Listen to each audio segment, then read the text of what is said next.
Hello दोस्तों, स्वागत है एक बार फिर से आपका यूनिक स्टडी पॉइंट चैनल पे। आज हम लोग अपना स्टार्ट करने जा रहे हैं ट्रांसफार्मर पे आपका रिवीजन क्लासेस और मोस्ट इम्पोर्टेंट टॉपिक्स को हम लोग कवर करेंगे। इसमें जितने भी आपके कॉम्पिटिटिव एग्ज़ाम्स हुए या बोर्ड के एग्ज़ाम्स होते हैं या आपके एकेटिव एग्ज़ाम्स हो गए या पॉलिटेक्निक के एग्ज़ाम्स हो गए, उन सब के लिए बहुत ही इम्पोर्टेंट क्लास है ये। तो जितने भी लोग अभी नए हैं इस चैनल पे, तो सबसे पहले तो वो जाएं चैनल पे और इसको सब्सक्राइब करें, लाइक बटन को प्रेस करें, ठीक है। और हम यहाँ से आपके जितने भी इम्पोर्टेंट टॉपिक्स होंगे उसको कम से कम समय में अधिक से अधिक चीज़ें बताने की कोशिश करेंगे, ठीक है।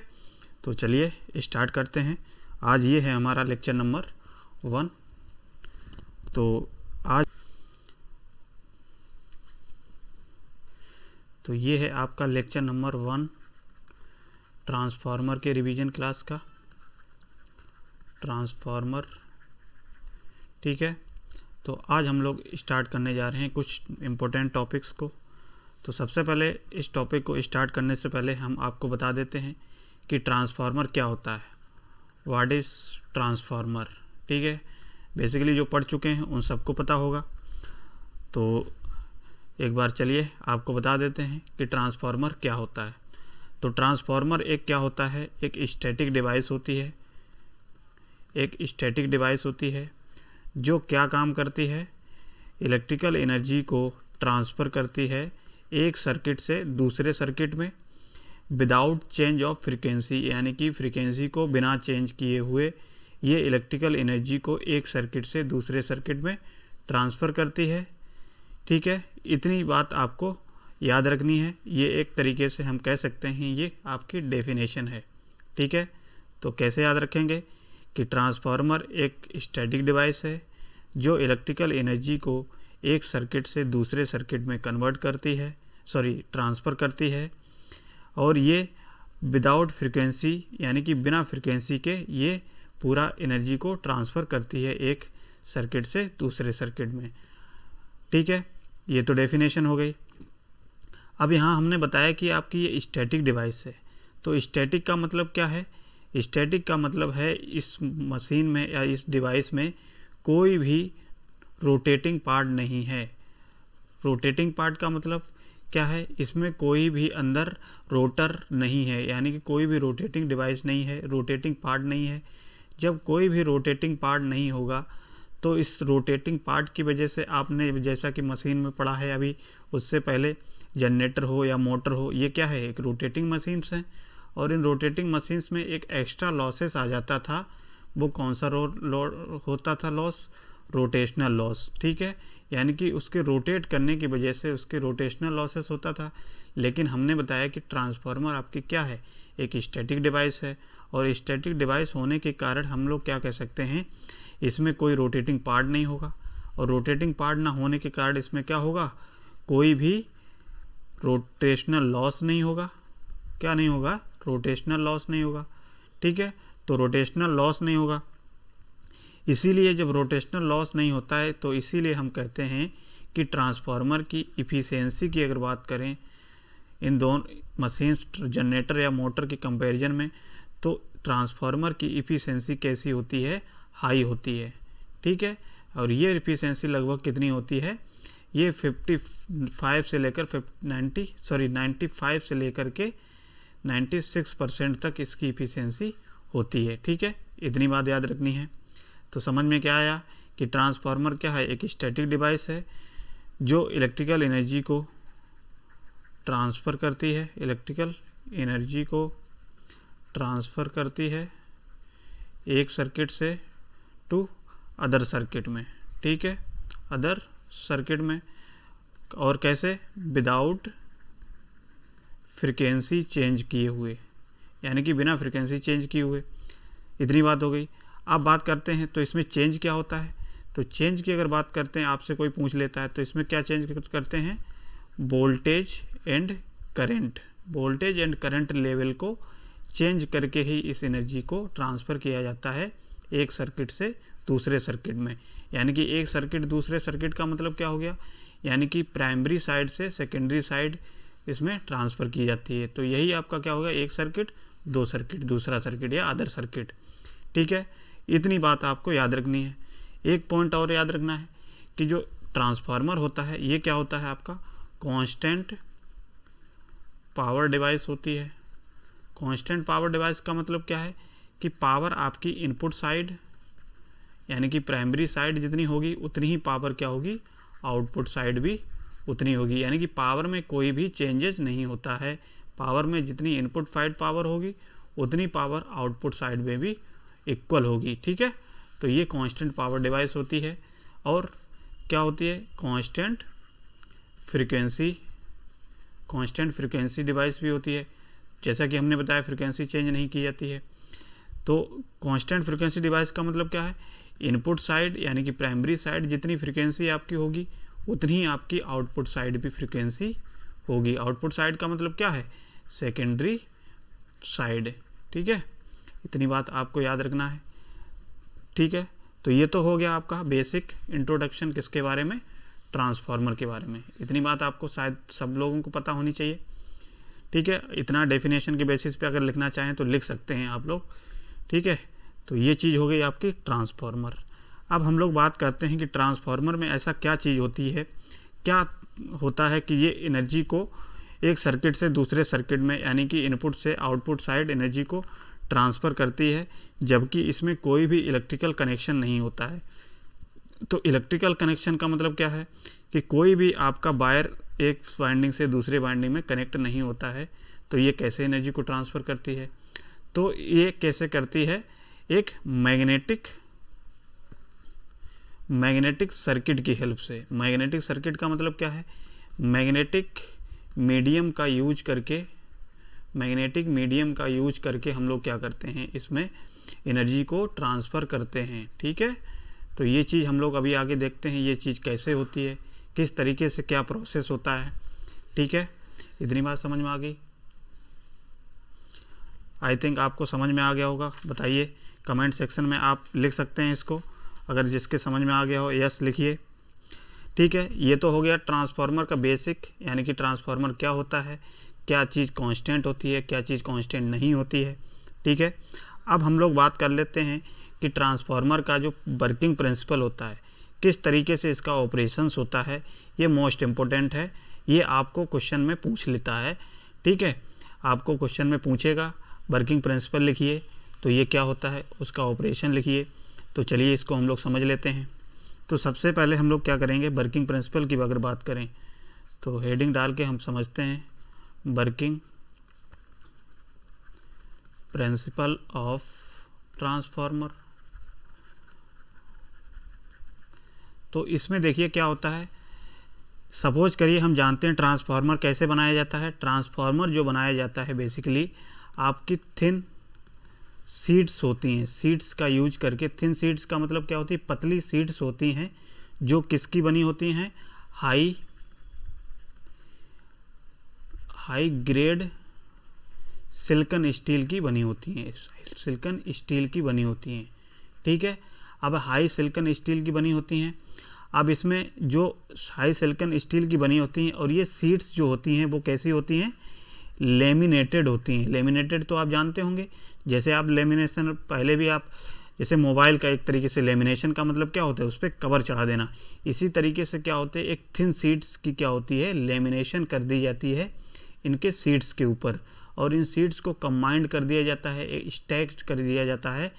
और इस तरीके से हम क्या बनाते हैं, एक लेमिनेशन का यूज करके पूरा, इस तरीके से कह सकते हैं कि लेमिनेटेड सीड्स का यूज करके, हाई ग्रेड सिलिकॉन स्टील की लेमिनेटेड सीड्स का यूज करके हम लोग क्या बनाते हैं, कोर को बनाते हैं। ठीक है, अब इस कोर को बनाते हैं तो मान लिया हमने, इतनी बात तो हो गई। अच्छा, इसमें एक चीज़ और देख लेते हैं, ये सिलिकॉन स्टील जो होता है लेमिनेशन क्यों प्रोवाइड करते हैं।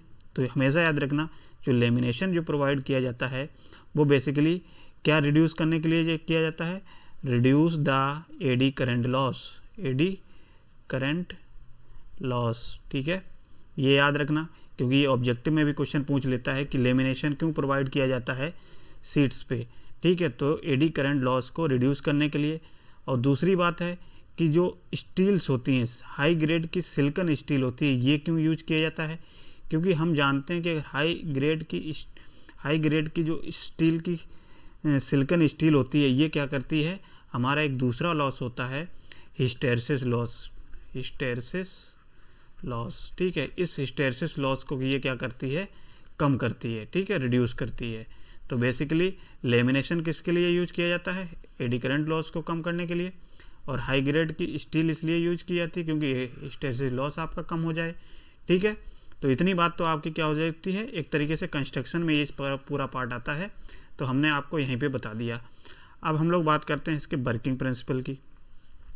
तो वर्किंग प्रिंसिपल की हम लोग बात करते हैं, सबसे पहले हम लोग इसको समझ लेते हैं वर्किंग प्रिंसिपल कैसे होता है।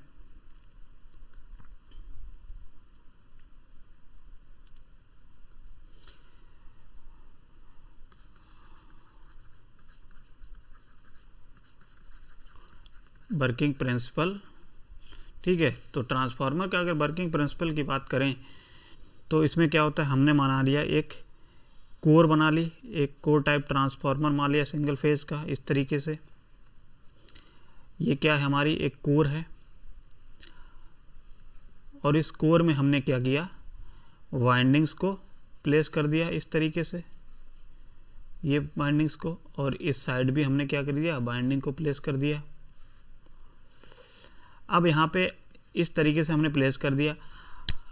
अब आप बता सकते हैं कि इसमें प्राइमरी वाइंडिंग कौन सी है और सेकेंडरी वाइंडिंग कौन सी है। तो आप अभी फ़िलहाल इसमें ये नहीं बता सकते हैं कि आपकी इसमें प्राइमरी वाइंडिंग कौन सी है और सेकेंडरी वाइंडिंग कौन सी है। ये हम लोग प्राइमरी और सेकेंडरी जो वाइंडिंग होती है, ये बहुत इंपॉर्टेंट क्वेश्चन है, आप पूछ लेता है कहीं पे भी कि प्राइमरी और सेकेंडरी वाइंडिंग बेसिकली कौन सी होती हैं, क्या होती हैं, किस बेसिस पे डिसाइड की जाती हैं। तो प्राइमरी हमेशा याद रखना, प्राइमरी वाइंडिंग जो होती है ट्रांसफार्मर में, प्राइमरी वाइंडिंग वह वाइंडिंग होती है जिसमें क्या होता है, हमारा सोर्स कनेक्ट होता है, यानी कि सोर्स ऑफ सप्लाई कनेक्ट होती है। वो वाइंडिंग क्या कहलाती है, हमेशा याद रखना प्राइमरी वाइंडिंग कहलाएगी। और जो वाइंडिंग क्या होती है, लोड से कनेक्ट होती है, वाइंडिंग सेकेंडरी वाइंडिंग कहलाती है, सेकेंडरी वाइंडिंग कहलाती है जो लोड से कनेक्ट होती है, ठीक है, हमेशा याद रखना लोड कनेक्टेड। अब यहाँ से अगर सेकेंडरी और प्राइमरी समझ में आ गया कि प्राइमरी वाइंडिंग क्या होती है, सेकेंडरी वाइंडिंग, तो प्राइमरी वाइंडिंग वह वाइंडिंग जो सोर्स से कनेक्ट होती है। तो हमने क्या किया, पहली प्राइमरी वाइंडिंग बनाते हैं। तो सबसे पहले हमने क्या किया, इसमें एक सोर्स कनेक्ट कर दिया इस तरीके से, और ये हमने कोई एसी सोर्स कनेक्ट कर दिया। एसी सोर्स का मतलब हमने एसी सप्लाई दी इसके प्राइमरी वाइंडिंग को, तो ये हमारी क्या बन गई, प्राइमरी वाइंडिंग बन गई, प्राइमरी वाइंडिंग बन गई। और इधर हमने कोई एक लोड कनेक्ट कर दिया, तो ये हमारी कौन सी वाइंडिंग बन जाएगी, सेकेंडरी वाइंडिंग बन जाएगी। बताइए समझ में आया सबके? तो आप कभी भी प्राइमरी और सेकेंडरी वाइंडिंग आपकी किस बेसिस पे डिसाइड की जाती है, उसके लोड और सोर्स के कनेक्शन के बेसिस पे डिसाइड की जाती है। अगर आपने इधर साइड सोर्स लगाया होता तो आपकी ये प्राइमरी बन जाती, अगर आपने इधर लोड लगाया होता तो ये सेकेंडरी बन जाती, ठीक है। तो हमने सबसे पहले क्या कर दिया, इस साइड कनेक्ट कर दिया। तो ये तो आपका बेसिक हो गया। इसमें प्राइमरी और सेकेंडरी वाइंडिंग को हमने क्या कर दिया, कोर से लपेट दिया, इस तरीके से प्राइमरी वाइंडिंग हो जाएगी, सेकेंडरी वाइंडिंग हो जाएगी। अब वर्किंग प्रिंसिपल की हम लोग बात कर रहे थे, तो वर्किंग प्रिंसिपल में हमने क्या किया, क्या होता है, तो क्या कहेंगे कि जब हमने प्राइमरी वाइंडिंग को एसी सोर्स से कनेक्ट कर दिया, प्राइमरी वाइंडिंग को एसी सोर्स से कनेक्ट किया, और ये एसी सोर्स क्या है, एक अल्टरनेटिंग वोल्टेज हम अप्लाई करते हैं। अल्टरनेटिंग का मतलब क्या है, आपका एसी वोल्टेज सप्लाई देते हैं, और एसी जैसे ही सप्लाई देंगे तो हम जानते हैं इसमें एसी ही करंट डेवलप होगी, क्या होगी, एसी करंट फ्लो करेगी इस वाइंडिंग में प्राइमरी से होते हुए, और ये प्राइमरी वाइंडिंग से जैसे ही करंट फ्लो होगी तो हम जानते हैं कि ये जो फ्लक्स होता है, इस कोर में एक फ्लक्स डेवलप होने लगेगा, और ये जो फ्लक्स है, ये फ्लक्स क्या होता है, कोर में इस तरीके से घूमने लगेगा या फ्लो होने लगेगा इस तरीके से, ठीक है। और यही फ्लक्स जब क्या करता है, इस प्राइमरी वाइंडिंग से लिंक करता है, इस प्राइमरी वाइंडिंग से लिंक करता है, तो ये क्या डेवलप करता है, एक ईएमएफ डेवलप करता है जो कि क्या होता है E1। E1 का हमने एज्यूम कर लिया क्या है आपका एक इंड्यूस प्राइमरी साइड वोल्टेज है, ठीक है। और ये यहाँ पे हम मान लेते हैं V1 हमने सप्लाई दी, इसको यहाँ पे हमने V1 सप्लाई दी और हमारा फ्लक्स डेवलप हो गया। एक फ्लक्स डेवलप करेगा, ये फ्लक्स क्या करेगा, इस बाइंडिंग से लिंक करेगा और लिंक करने से हमारा एक ईएमएफ डेवलप करेगा प्राइमरी साइड E1। और यही फ्लक्स जो होता है ये कैसे E1 डेवलप कैसे किया भाई, Faraday law of electromagnetic induction की वजह से, ठीक है, मैग्नेटिक इंडक्शन। तो इस तरीके से अब यही फ्लक्स क्या करेगा, हमारा सेकेंडरी साइड जाएगा और सेकेंडरी कोइल जो है सेकेंडरी वाइंडिंग से क्या करेगा, लिंक करेगा। और जैसे ही यहाँ पे लिंक करेगा तो यहाँ पे भी एक क्या करेगा, एक ईएमएफ डेवलप करेगा, एक वोल्टेज उत्पन्न करेगा। वो वोल्टेज क्या होगा, E2 होगा कि नहीं। तो ये वोल्टेज क्या होगा, E2 हो गया। अब सपोज करिए हमने पहले इस पर कोई लोड अगर नहीं लगाया तो इसमें कोई करंट फ्लो करेगी, नहीं करेगी। अब हमने क्या कर दिया, सपोज करिए हमने एक लोड कनेक्ट कर दिया सेकेंडरी वाइंडिंग से, और सेकेंडरी वाइंडिंग से लोड कनेक्ट किया तो हमारी क्या होगी, इससे एक करंट फ्लो करेगी, दैट इज़ I2। कौन सी करंट होगी, I2 करंट फ्लो करेगी। और ये I2 करंट फ्लो करने से क्या होगा, हमारा ये एक तरीके से एमएफ टर्न जो होता है वो उसको बैलेंस कर देता है। चलिए उसको डिटेल में नहीं जाएंगे, नहीं तो रिवीजन क्लास फिर आपका डिटेल में नहीं रहेगा, ठीक है। तो फिलहाल आपको वर्किंग प्रिंसिपल में कितना समझना है, तो वर्किंग प्रिंसिपल में बेसिकली इतना समझना है, आप कहेंगे कि प्राइमरी साइड हमने क्या किया, एक वोल्टेज अप्लाई किया सोर्स से, ठीक है, एक अल्टरनेटिंग वोल्टेज दिया और अल्टरनेटिंग वोल्टेज देने से हमारा क्या है, अल्टरनेटिंग करंट जो प्राइमरी वाइंडिंग में फ्लो होगा। और ये अल्टरनेटिंग वाइंडिंग में करंट फ्लो करेगा, एक फ्लक्स उत्पन्न करेगा। और ये उत्पन्न फ्लक्स क्या करेगा, एक प्राइमरी साइड से लिंक करेगा और E1 उत्पन्न करेगा, ठीक है। और यही फ्लक्स क्या करता है, हमारा कोर से होते हुए, कोर के अंदर से होते हुए हमारा सेकेंडरी साइड वाइंडिंग में लिंक करेगा और लिंक करने से हमारा सेकेंडरी साइड वोल्टेज इंड्यूस करेगा E2, जो कि किसकी हेल्प से होता है, किसकी लॉ की वजह से होता है, फैराडे लॉ की वजह से होता है, Faraday law of electromagnetic induction की वजह से होता है, ठीक है। इतनी बात समझ में आ गई, ठीक है।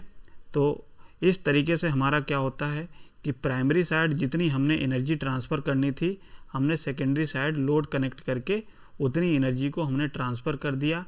और किसकी हेल्प से किया, बाय मैग्नेटिक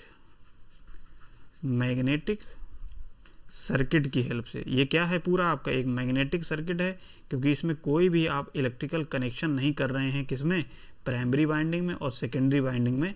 आप इस बाइंडिंग को इस बाइंडिंग को जोड़ नहीं रहे हैं, बल्कि किससे जोड़ रहे हैं, एक मैग्नेटिक सर्किट की वजह से, एक मैग्नेट की कोर को का यूज करके। एक मैग्नेटिक कोर आपका मीडियम है एक तरीके से, ठीक है। तो इस तरीके से क्या होता है, हमारा पूरा वर्किंग प्रिंसिपल होता है। इस तरीके से हमारी क्या होती है, जो भी एनर्जी प्राइमरी साइड होती है वो हमारी सेकेंडरी साइड पहुंच जाती है, ठीक है। इस तरीके से हमारा क्या होता है, एनर्जी का ट्रांसफ़र होता है एक सर्किट से दूसरे सर्किट। ये क्या है, पहला सर्किट, ये क्या है, इधर दूसरा सर्किट, ठीक है। तो इस तरीके से हम समझ सकते हैं कि ये हमारा होता है वर्किंग प्रिंसिपल ऑफ ट्रांसफार्मर, ठीक है। तो इतना आप समझ लीजिए, इतना अगर बना के लिख देंगे ना तो बहुत ही अच्छे नंबर मिल जाएंगे आपको, ठीक है। इतनी चीज़ आप समझ गए हों तो आगे बढ़ें, बताइए कमेंट सेक्शन में आप लिखिए, ठीक है। तो इतनी बात तो हो गई आपकी वर्किंग प्रिंसिपल की। अब हम लोग बात कर लेते हैं कि जो ईएमएफ आपका डेवलप होता है, मान लिया ये ईएमएफ डेवलप हुआ आपका E1 और E2, तो ये E1 और E2 कितना डेवलप हुआ, अब ये हमको पता करना पड़ेगा, है ना। तो इसके लिए हम लोग क्या करेंगे, एक ईएमएफ इक्वेशन पढ़ेंगे। क्या पढ़ेंगे, एक ईएमएफ इक्वेशन पढ़ेंगे, किसकी, ट्रांसफार्मर की, ईएमएफ इक्वेशन ऑफ ट्रांसफार्मर, ठीक है। क्योंकि हम जानते हैं कि हमारा ये तो हमको पता है कि ईएमएफ इंड्यूस होता है प्राइमरी और सेकेंडरी साइड। अब ये ईएमएफ डेवलप होता है या उत्पन्न होता है वो कितना होता है, तो इसके लिए हम लोग क्या पढ़ते हैं, एक ईएमएफ इक्वेशन को देखते हैं, एक डेरिवेशन को देखते हैं कि कितना हमारा ईएमएफ डेवलप होगा। ठीक है, तो इम्पोर्टेंट है, मोस्ट इम्पोर्टेंट चीज़ है ये। एग्ज़ाम में आपसे पूछ लेगा, एग्ज़ाम में आपकी ये डेरिवेशन पूछेगा, तो आपको ऐसी तरीके से बताना है। ठीक है, ऐसे डेरिवेशन करेंगे। तो सबसे पहले हम लोग क्या करेंगे, हम जानते हैं कि जब हम सप्लाई देते हैं या वोल्टेज अप्लाई करते हैं प्राइमरी साइड, तो हमारा करंट फ्लो होता है प्राइमरी साइड में, और ये करंट क्या करता है, एक फ्लक्स उत्पन्न करता है, अल्टरनेटिंग फ्लक्स उत्पन्न करता है। तो वो अल्टरनेटिंग फ्लक्स हम मान लेते हैं, क्या माना, अल्टरनेटिंग फ्लक्स क्या है, अल्टरनेटिंग फ्लक्स हमारा हो गया क्या, phi equal to phi m sine omega t. ठीक है, ये हमने एज्यूम कर लिया, ये हमने मान लिया कि हमारा ये फ्लक्स कितना डेवलप हुआ, इतना फ्लक्स हुआ प्राइमरी साइड में। अब यही फ्लक्स हम जानते हैं कब आपका ईएमएफ डेवलप करेगा, जब आपका ये प्राइमरी वाइंडिंग में लिंक करेगा, जब प्राइमरी वाइंडिंग में कंबाइंड होगा, तब हमारा ईएमएफ डेवलप होगा। तो इसके लिए हम लोग क्या करते हैं, बाई फैराडे लॉ हम जानते हैं। एक फैराडे वैज्ञानिक थे, एक फैराडे महाशय थे, तो उन्होंने ये बताया कि जब हम फ्लक्स को चेंज करते हैं, जब फ्लक्स को बाइंडिंग के साथ में चेंज करते हैं, तो हमारा क्या बनता है, एक ईएमएफ बनता है।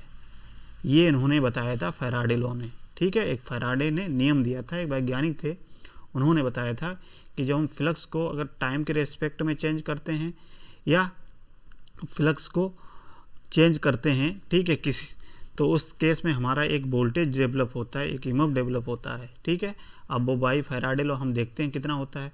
तो फैराडे लॉ क्या बताया इन्होंने, E M F equal to minus N d phi upon d t, यही हम जानते हैं फैराडे लॉ।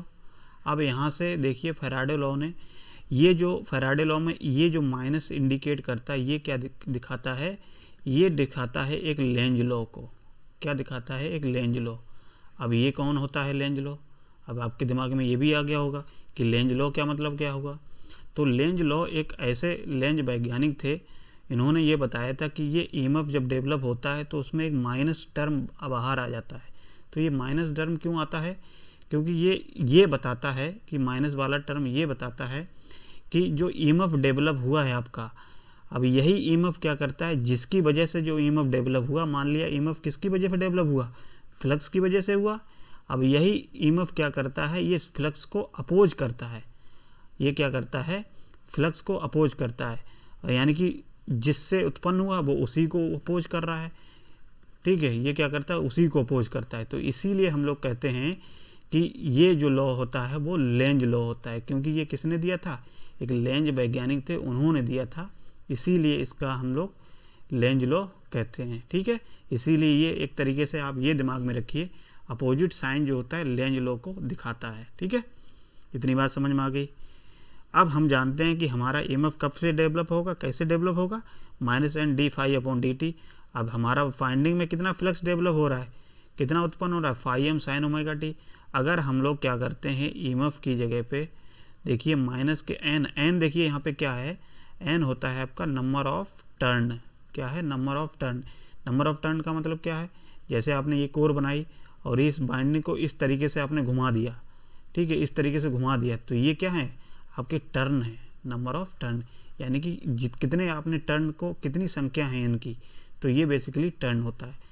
तो ये हमने मान लिया कोई एन टर्न की एक कोर है, एन टर्न की बाइंडिंग है। ठीक है, तो इस तरीके से हमने एज्यूम किया। अब ये फ्लक्स आपका है, तो ये फ्लक्स की वैल्यू हम लोग क्या करते हैं, इस वैल्यू पुट कर देते हैं। मान लिया एन क्या है, नंबर ऑफ टर्न, और डी फाई की जगह पे हम लिख सकते हैं क्या, phi m sine omega t upon d t, यही लिख सकते हैं कि नहीं लिख सकते हैं। ठीक है, अब देखिए हम अगर इसको सॉल्व करेंगे, डिफरेंशिएशन करेंगे, ये पूरा पोर्शन क्या है आपका, डिफरेंशिएशन किसके रेस्पेक्ट में, टाइम के रेस्पेक्ट में। तो जब हम इसको डिफरेंशिएट करेंगे तो हमारा ये क्या बनेगा, देखिए ओमेगा फाई एम और कॉस ओमेगा टी, यही बनेगा कि नहीं। आप इतना तो जानते होंगे, आई थिंक हम आपको डेरिवेशन तो नहीं बता सकते हैं, सॉरी डिफरेंशिएशन तो नहीं बता सकते हैं। ठीक है, इतना तो आपको पता होना चाहिए। तो ये हमारा क्या हो जाएगा, इस तरीके से हमारा ये ईएमएफ डेवलप हो गया। अब अगर हम इसी के जो फ्लक्स आपका अल्टरनेटिंग है साइन के ही फंक्शन में लिखना चाहें, तो अगर माइनस को हटाएंगे तो हमारा ईएमएफ देखिए यहाँ से कैसे बना सकते हैं, N omega phi m sine omega t minus के π/2, इस तरीके से लिख सकते हैं। तो ये तो सारा आपका मैथमेटिकल ऑपरेशन है, इसको तो आपको पता होना ही चाहिए, ठीक है। तो ये हमारी क्या हो गई, एक ईएमएफ इक्वेशन बन के आ गई, यानी कि इतना हमारा ईएमएफ डेवलप होता है किस केस में, ट्रांसफार्मर के प्राइमरी और सेकेंडरी वाइंडिंग में। अब इसको थोड़ा और सॉल्व कर लेते हैं। अब ये जो हम लोग मान लेते हैं इसको आरएमएस के फॉर्म में मान लेते हैं। ये तो आपका साइन, ये क्या दिखाता है, ये फेज़ को दिखाता है। अगर हमको मैग्नीट्यूड चाहिए कि कितना डेवलप हो रहा है, तो इसके लिए हम लोग क्या करते हैं, इतना वाला पोर्शन उठा लेते हैं। कितना पोर्शन उठाते हैं, इतना वाला। तो इतना पोर्शन उठाएंगे तो हम मान लेते हैं EMF इक्वल्स टू, इस पूरे टर्म को हम मान लेते हैं EM। EM क्या है हमारा, मैक्सिमम वैल्यू है, किसकी, मैक्सिमम वैल्यू है EMF की। तो हमने इसको क्या कर लिया, EM हमने एज्यूम कर लिया EM sine omega t minus π/2, ठीक है। इतनी बात आ गई, समझ में आ गया होगा आई थिंक सबके। चलिए और आगे देखते हैं इसमें। तो हाँ, ये हमारा क्या निकल के आया, EMF हमारा निकल के आया EM sine omega t minus π/2, यही हमारा निकल के आया। अब हमको इसमें क्या है, इस EMF को हमको RMS के वैल्यू के फॉर्म में लिखना है। तो आप जानते हैं जब भी RMS के फॉर्म में लिखा जाता है कोई भी वैल्यू साइनोसाइडल वाली, तो उसको हम लोग क्या कर देते हैं, 1/√2 से डिवाइड कर देते हैं, 1/√2 से, ठीक है। तो यहाँ से देखिए EMF की वैल्यू अगर हम लोग निकालना चाहें, इतना वाला टर्म लेते हैं, तो EM इक्वल्स टू क्या हो जाएगा, EM/√2, यही होगा कि नहीं होगा। आप जानते हैं कि EM को हमने अभी क्या एज्यूम किया था, EM को हमने एज्यूम किया था N, क्या एज्यूम किया था, N ओमेगा फाई एम, यही एज्यूम किया था कि नहीं, ठीक है। अब इसको हम लोग क्या कर देते हैं, यहाँ पे पुट कर देते हैं N ओमेगा फाई एम /√2, ठीक है। अब यहाँ पे हम जानते हैं कि ओमेगा क्या है, आपकी फ्रीक्वेंसी है, ठीक है। अब इस फ्रीक्वेंसी को हम लोग किस तरीके से लिख सकते हैं, 2πf लिख सकते हैं कि नहीं, इतना तो आपको पता होना चाहिए। तो हमने क्या किया, N 2πf लिख दिया और फाई एम हो जाएगा अपॉन √2 हो जाएगा। इसको जब इसको कैंसिल करेंगे तो हमारा ये, इसको सॉल्व करेंगे और ये सॉल्व करने पे हमारा क्या आ जाएगा, क्योंकि पाई की वैल्यू आप 3.14 रखेंगे और इसको जब सॉल्व करेंगे तो हमारा यहाँ से टोटल निकल के आएगा 4.445 FN, यही हमारा क्या निकल के आएगा, EMF। इसको हम इस तरीके से रिप्रेजेंट कर लेते हैं E से, ठीक है। तो इस तरीके से हमारा क्या आ जाएगा, ये हमारा EMF निकल के आता है, ठीक है, 4.445 FN, ठीक है। इस तरीके से हमारा क्या निकल के आ गया, ये हमारी होती है EMF इक्वेशन किसकी, ट्रांसफार्मर की। तो ये क्या है, EMF इक्वेशन ऑफ ट्रांसफार्मर, ठीक है। समझ में आ गया होगा आई थिंक सबके, बताइए सबके समझ में आया। तो हमने देखा कि हमारा जो इंड्यूज वोल्टेज होता है वो कितना डेवलप होता है, 4.445 FN। अब इसमें देखिए N हमने क्या बताया है कि N क्या होता है, नंबर ऑफ टर्न, और F क्या है, आपकी फ्रीक्वेंसी है। और ये फ्रीक्वेंसी हम जानते हैं क्या होती है, कांस्टेंट होती है, प्राइमरी साइड भी और सेकेंडरी साइड भी। और फाई एम क्या है, ये क्या है, मैक्सिमम फ्लक्स है, मैक्सिमम फ्लक्स, ठीक है। इतनी चीज़ आपको पता है। अब यहाँ से देखिए, अगर ये तो हमारा पूरा जनरल एक EMF डेवलप हो गया। अब आपसे ये कहा जाता है कि हमारा प्राइमरी साइड, यानी कि जो प्राइमरी साइड है या प्राइमरी वाइंडिंग में, उसमें कितना वोल्टेज डेवलप हुआ है, उसमें कितना वोल्टेज उत्पन्न हुआ है। तो हम कैसे कह सकते हैं, क्योंकि हम जानते हैं कि हमारा फ्लक्स और ये क्या है, पूरा कांस्टेंट है फ्रीक्वेंसी। तो इतना पूरा पोर्शन जब कांस्टेंट है तो बेसिकली हमारा EMF किस पे डिपेंड कर रहा है, प्रोपोर्शनल है किसके, नंबर ऑफ टर्न के। यानी कि अगर नंबर ऑफ टर्न ज़्यादा होंगे तो हमारा वोल्टेज भी ज़्यादा उत्पन्न होगा कि नहीं होगा। तो इस तरीके से हमारा जो वोल्टेज डेवलप होता है वो बेसिकली नंबर ऑफ टर्न पे डिपेंड करता है, यानी कि इस तरीके से टर्न होते हैं, इस पे डिपेंड करता है।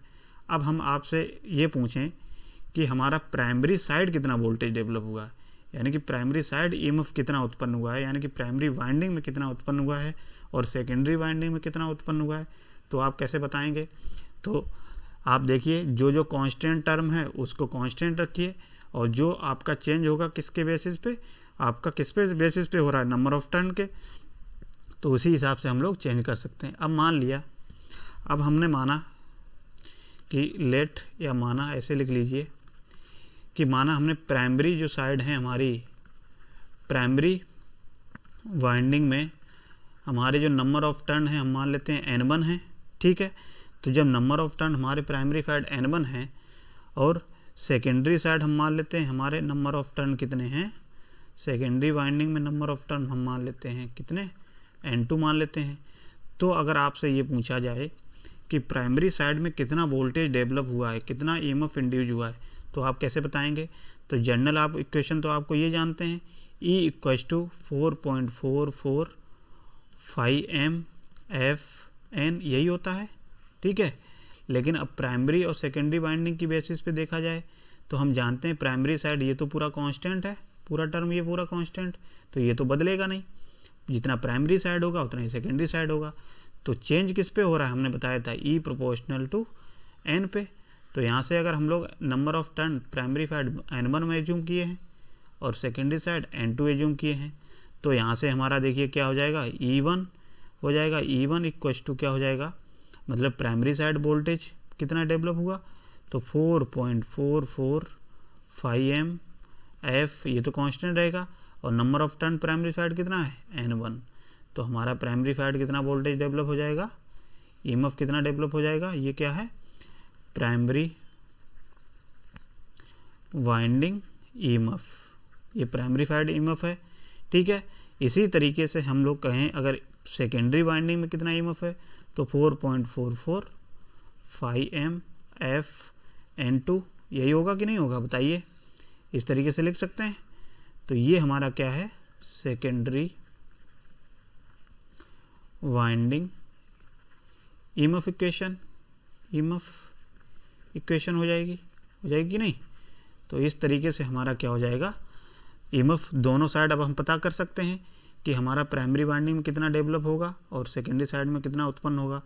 तो बेसिकली किस पे डिपेंड कर रहा है, नंबर ऑफ टर्न पे, और ये सारी चीज़ें इक्वल हैं। अब इसको हम मान लेते हैं कि इक्वेशन नंबर फर्स्ट डाल देते हैं और इसको डाल देते हैं इक्वेशन नंबर सेकेंड, ठीक है। इसको equation number first, equation number second, इतनी चीज़ समझ में आ गई।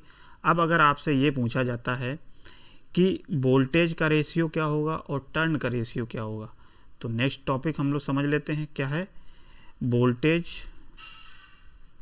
रेशियो, यानी कि वोल्टेज का अनुपात, एंड टर्न रेशियो।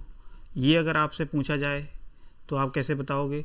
तो हम जानते हैं कि हमारा जो प्राइमरी साइड में वोल्टेज इतना उत्पन्न हुआ, सेकेंडरी साइड में इतना उत्पन्न हुआ। अब इन्हीं की हेल्प से हम लोग क्या करते हैं, वोल्टेज का रेशियो निकाल लेते हैं और टर्न का रेशियो निकाल लेते हैं। तो सबसे पहले हम लोग क्या करेंगे, हम जानते हैं कि E इक्वल्स टू हमारा क्या है, E1। इसको देखो अगर हम लोग लिखना चाहें, इस इक्वेशन को देखो इस तरीके से लिख सकते हैं, E1 अपॉन, इसको N1 को अगर नीचे लेके आएँ तो ये क्या हो जाएगा, E1 upon N1 equals to क्या बचेगा, 4.44 F5M, यही बचेगा कि नहीं बचेगा बताओ, ठीक है। इसी तरीके से इस इक्वेशन को अगर लिखना चाहें तो E2 upon N2 upon 4.44 F5, ठीक है, यही लिख सकते हैं कि नहीं। तो ये हमारी इक्वेशन बन गई। अब इस इक्वेशन को चाहे आप 3 और 4 डाल लीजिए, ठीक है। अब यहाँ से आपको क्या निकालना है, वोल्टेज का रेशियो निकालना है और टर्न का रेशियो निकालना है। तो वोल्टेज और टर्न का रेशियो कैसे निकाल सकते हैं, इक्वेशन नंबर 3 और 4 को देखिए, हमारा राइट हैंड पार्ट और राइट हैंड साइड में देखो इक्वल है कि नहीं। तो हम क्या कर सकते हैं, इक्वेशन नंबर 3 और, तो इक्वेशन नंबर 3 और इक्वेशन नंबर 4 को हम इक्वल कर सकते हैं कि नहीं कर सकते हैं। तो देखिए जब इक्वल करेंगे तो हमारा क्या बनेगा, E1 upon N1 equals to E2 upon N2, ठीक है। तो यही बनेगा हमारा, तो यही हमारा कहलाता है क्या। अब यहाँ से हम लोग अगर वोल्टेज का रेशियो निकालना चाहें तो हमारा वोल्टेज का रेशियो क्या निकलेगा E1 upon E2 equals to, ये क्या हो जाएगा, N1/N2। तो यहाँ से हमारा देखिए रिलेशन ये निकल के आ गया। तो यही हमारा क्या कहलाता है, हमेशा याद रखना कि यही हमारा क्या कहलाता है, यही हमारा कहलाता है वोल्टेज रेशियो या टर्न रेशियो। ठीक है, ये अगर इस पूरे पोर्शन को क्या बोलोगे, टर्न रेशियो, क्योंकि टर्न का अनुपात दिया गया है। और इस पोर्शन को क्या कहोगे, वोल्टेज रेशियो। ठीक है, आ गया समझ में। तो इसीलिए हम लोग क्या कहते हैं इसको, टर्न रेशियो या वोल्टेज रेशियो। अब एक चीज़ और आती है, आपने पढ़ा होगा ट्रांसफॉर्मेशन रेशियो। तो ट्रांसफॉर्मेशन रेशियो क्या होता है बेसिकली, तो इसी को हम बेसिकली क्या बोल देते हैं, ट्रांसफॉर्मेशन रेशियो बोलते हैं। क्या बोलते हैं, ट्रांसफॉर्मेशन रेशियो। ठीक है, अब इस ट्रांसफॉर्मेशन रेशियो को बेसिकली हम लोग के या ए से रिप्रेजेंट करते हैं। क्या होता है, हमने मान लिया E1/E2 इक्वल टू N1/N2, यही है, ये हमारा वोल्टेज रेशियो, ये पूरा वोल्टेज रेशियो, ये टर्न रेशियो। और इसी को पूरे पोर्शन को हम लोग बोल देते हैं ट्रांसफॉर्मेशन, क्या बोलते हैं, ट्रांसफॉर्मेशन रेशियो। ठीक है, इसको रिप्रेजेंट किससे करते हैं, के से, या किससे करते हैं, ए से। तो हम मान लेते हैं, हमने एज्यूम किया E1/E2 equal to N1/N2 equal to के। ठीक है, तो ये हमारा क्या है, पूरा ट्रांसफॉर्मेशन रेशियो है, ट्रांसफॉर्मेशन रेशियो। ठीक है, यानी कि ट्रांसफॉर्म करने की एनर्जी को ट्रांसफॉर्म करने का रेशियो जो होता है, यही ट्रांसफॉर्मेशन रेशियो कहलाता है।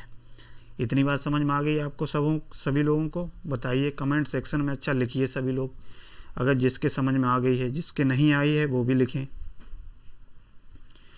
बताइए।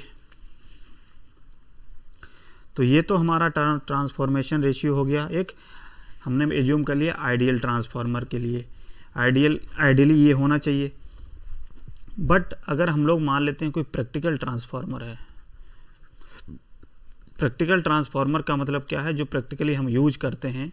ठीक है, आइडियल का मतलब हम उसको उसके बेस को लेकर के चलते हैं। ठीक है, आइडियल का मतलब कुछ नहीं, इस तरीके से सोच सकते हो।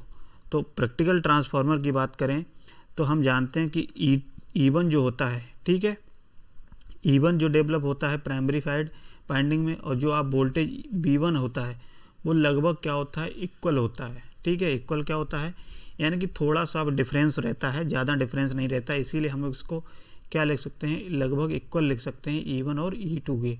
ऐसे ही E2 भी क्या होता है, इसके लगभग E2 के इक्वल होता है। तो इसी तरीके से अगर हम लोग इस ट्रांसफॉर्मेशन रेशियो को इस फॉर्म में भी लिख सकते हैं। कैसे लिख सकते हैं, V1/V2 अपॉन ये क्या है, N1/N2।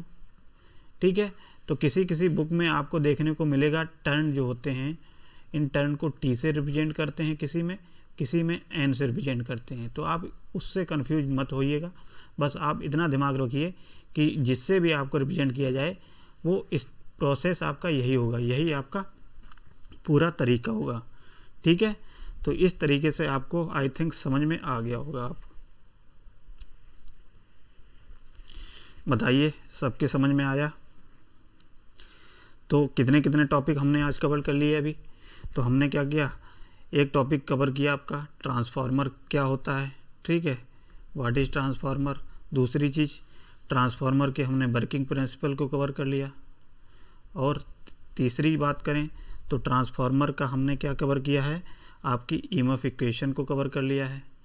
और फोर्थ की बात करें तो फोर्थ हमने क्या किया, वोल्टेज रेशियो या टर्न रेशियो या ट्रांसफॉर्मेशन रेशियो। ठीक है, तो बेसिकली हमने कितना कवर कर लिया, अपने 4 टॉपिक को आज कवर कर लिया है। ऐसे ही आपको चाहे, चलिए एक टॉपिक और शायद करा दूंगा आपको, तो उसके बाद हम लोग एक टॉपिक और आप कर लीजिए, उसके बाद हम लोग नेक्स्ट क्लास में देखेंगे। तो अब हम लोग बात कर लेते हैं कि आपकी जो ट्रांसफार्मर आपने पढ़ा होगा कि स्टेप अप ट्रांसफार्मर और स्टेप डाउन ट्रांसफार्मर होते हैं। स्टेप अप और स्टेप अप डाउन क्या होता है, आपसे पूछ लेगा स्टेप डाउन। तो हमेशा याद रखना स्टेप अप ट्रांसफार्मर की अगर बात करें,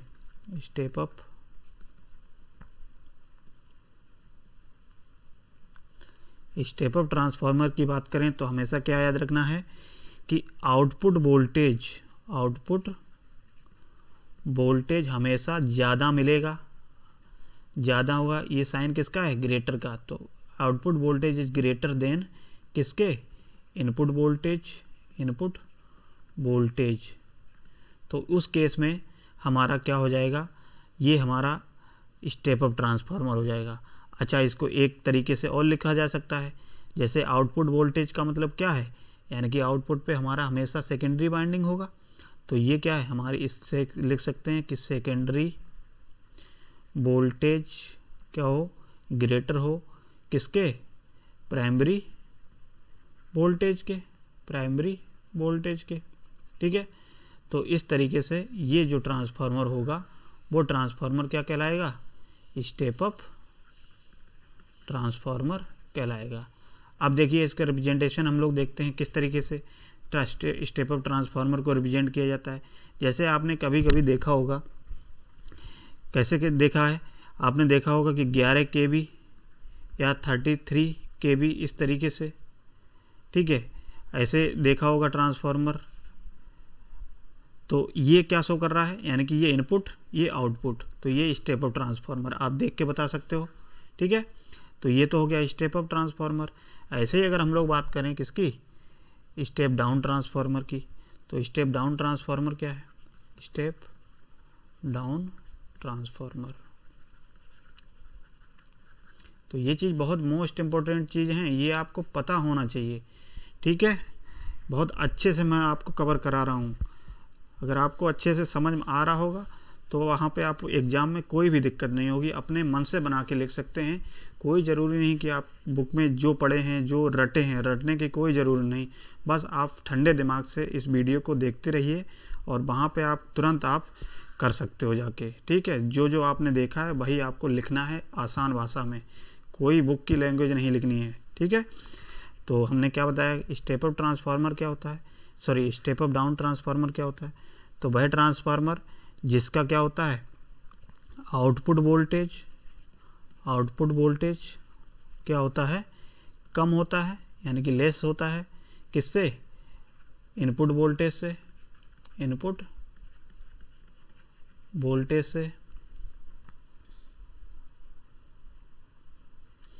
क्या होता है? इनपुट वोल्टेज से। या हम आपको इसको इस तरीके से भी लिख सकते हैं, क्योंकि आउटपुट वोल्टेज क्या होता है? आउटपुट वोल्टेज आपका सेकेंडरी वोल्टेज होता है। तो सेकेंडरी वोल्टेज क्या है? कम है, लेस है। और प्राइमरी वोल्टेज कैसा है? प्राइमरी वोल्टेज ग्रेटर है या ज़्यादा है। ठीक है।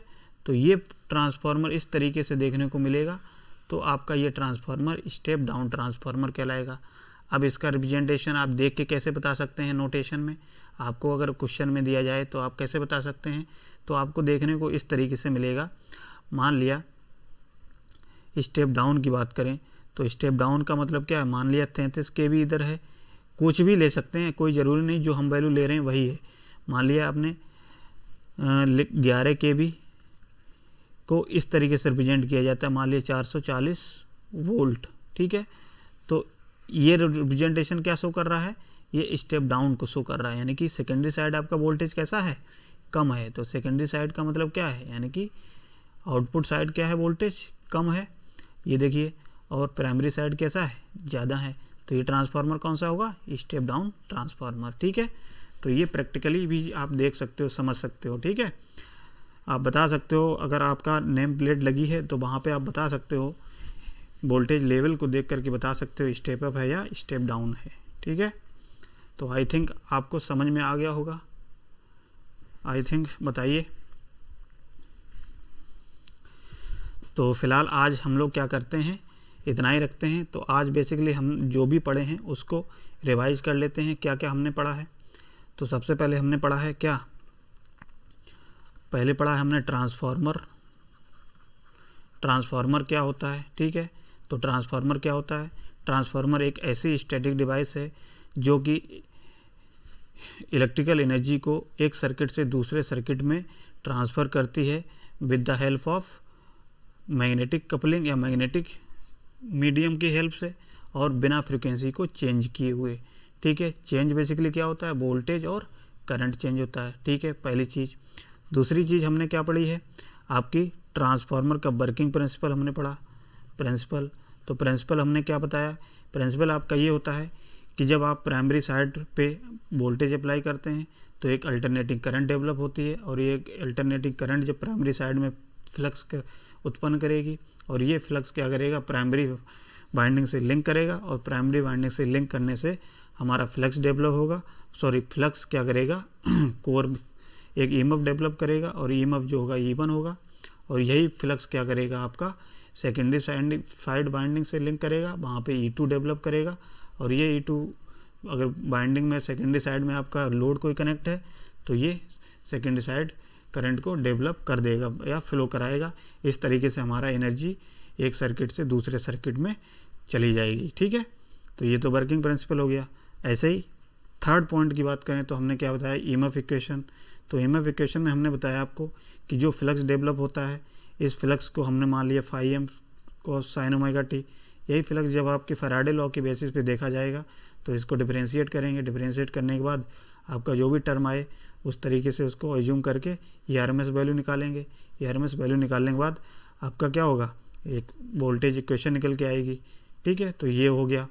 थर्ड हमने बताया voltage ratio, turn ratio, transformation ratio, और फोर्थ हमने बताया आपको step up step down transformer. ठीक है, तो आई होप आपको अच्छे से चीज़ ये लेक्चर समझ में आया होगा।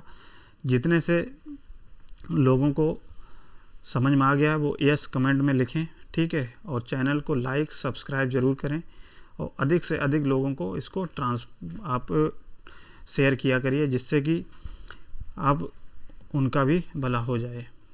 ठीक है, तो बताइए। तो चलिए फिर फ़िलहाल आज हम लोग इतना ही रखते हैं। Have a nice day. चलिए, बहुत बहुत धन्यवाद। Thanks for watching.